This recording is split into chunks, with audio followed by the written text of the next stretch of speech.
Ang Ginoo manaakid ninyo. Manasab kanimo.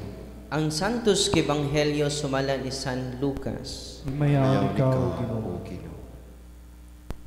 Usa kaadlaw ni ana, nagtindog si Jesus sa daplin sa lanaw sa Genesaret, samtang nag-inilugay ang mga tao pagduol kaniya, aron pagpamati sa pulong sa Dios. Dito sa lapyahan, nakita niya ang duha kasakayan nga gibiyaan sa mga mangingisda. May nagwaswas man sila sa ilang mga pukot. Miduan sa Jesus usak ni ining sakayan o iya ni Simon, o gihangyo niya si Simon sa pagtulod ni ini ug jutay ngadto sa tubig. Kunya milingkod si Jesus sa sakayan o gitudloan niya ang mga tao. Sa nakahuman na siyag sulti, giingnan siya ni Simon, palawod kamo, ug itaktak ang inyong mga pukot aron makakuha kamo. Si Simon mitubag, magtutudlo, naghago kami sa tibuok gabi ug wala kami nakuha. Apan kay nagsugo kaman, akong itaktak ang mga pukot. Ilang gitaktak ang mga pukot ug hilabihan kadaghang isda ang ilang nakuha, ug tungod niini ang ilang mga pukot hapit na magisi. Busag ikamay nila ang ilang mga kauban dito sa laing sakayan, aron moduol ug mutabang kanila. Danuol ang ilang mga kauban ug ilang gipuno pag-ayo sa isda ang duha ka sakayan. Matungod niini hapit na sila malunod. Pagkakita ni Simon Pedro sa nahitabo, miluhod siya atubangan ni Jesus ug mingon, "Palayo ka nako, Ginoo, kay makasasala ako." Natingala siya ug ang iyang mga kauban sa kadaghan sa isda nga ilang nakuha. Natingala usab sila si Santiago ug si Juan, ang mga anak ni Zebedeo. Unya mingon sa Jesus kang Simon, ayaw kahadlok. Sukad karon managat ka na og mga tao. O gidahik niya ang mga sakayan o gibiyaan ang tanan og misunod sila kang Jesus. Ang Ebanghelyo sa Ginoo. Daygon ikaw, O Kristo. So magandang tanghali sa ating lahat. Sa sunod na Thursday, every Thursday si Father na ating Chief Exorcist na ang magmimisa. Siya din mag-share sa mga karanasan niya, no? Next, every Thursday. And then, sa ating Ebanghelyo ngayon, sabi ni Kristo, Duc in altum. Duc in altum. Palawom kamo. So, very challenging itong sinasabi ni Kristo dahil yung ating kaalaman ay shallow. Madali tayong makubit sa ibang sekta. Sa maling pananampalataya, ideologies, no? A mere philosophies, no? Duc in altum. Dapat tayo, yung kaalaman natin sa ating pananampalataya ay palalimin pa natin. Kaya nga, meron tayong catechism. And then sa awa ng Diyos, si Simon, sinabihan siya, Duc in altum. Ang sagot niya, magtutudlo. Naghago kami sa tibok gabi. Wa jud mi kuha bisag ibis, no? Kahit ibis wala kaming nakuha, Panginoon, no? So sabi ni Saint Augustine, sabi niya, going into the deep is to obey the divine word. Going into the deep is to obey the divine word, even when it defies human logic. It defies human logic. It is beyond logic. Diba? Sino ba yung expert? Si Kristo, si Pedro? Hindi naman mangingisda si Kristo. Karpentero. Panday siya eh. No? Hindi siya mangingisda. It defies human logic. Sino yung expert? Di ba si Pedro?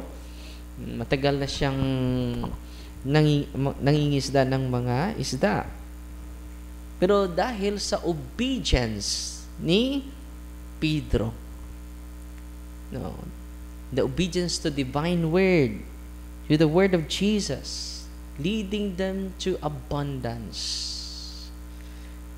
So in like manner, mga kapatid, when we do obedience to God, Christ's word surpasses human logic, calling us into a deeper and fruitful mission. Dahil maraming sumusunod ngayon, pero hindi nagpalalim sa ating pananampalataya, sa ating relasyon kay Kristo.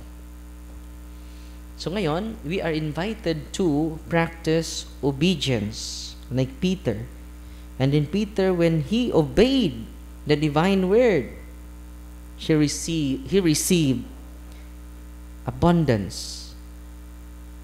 So, sabi ng Catechism of the Catholic Church, obedience involves reason and conscience.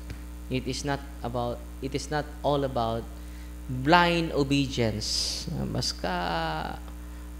It should be grounded with reason. It is not blind obedience. True obedience respects rightful authority, but it also requires a person to think, discern, and act with moral integrity. CCC 144, obedience to God. To obey, from a Latin word audere, to hear or listen to. And faith is to submit freely to the word that has been heard, because its truth is guaranteed by God, who is truth itself. Thus Abraham is the model of such obedience offered us by sacred scripture. The Virgin Mary is its most perfect embodiment. So, unang-una, ng kahulugan ng obedience, to hear and to listen. The Latin root of audere means to listen attentively. Yun po ang simula sa obedience. To listen attentively. Nakikinig ba kayo kanina or nag-cellphone lang?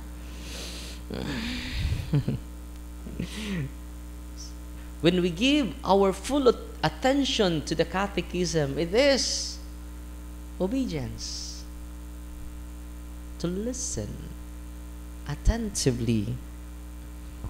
So obedience is not just doing what you are told. It starts with hearing God's word with an open heart. No? Yan po yung obedience, mga kapatid. At yun ang nangyari ni Pedro. When he listened to the divine word of Jesus, no?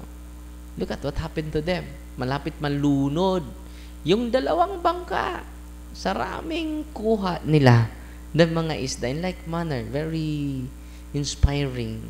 No? That's the reason why the whole morning is catechism.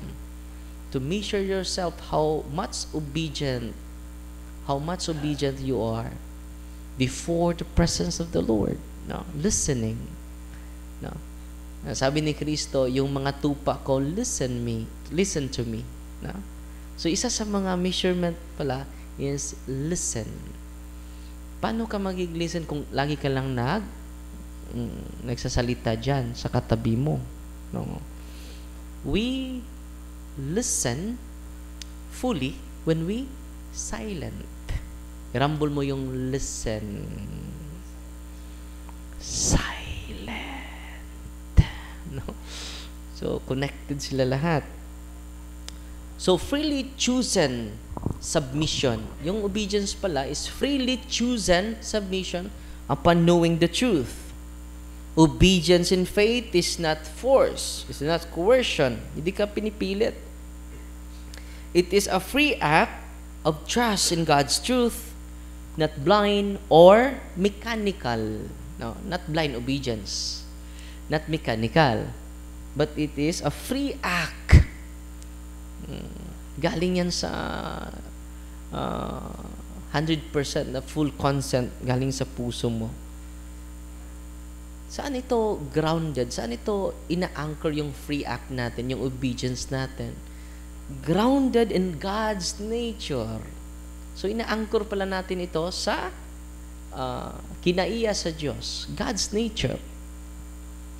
We obey because God is trustworthy.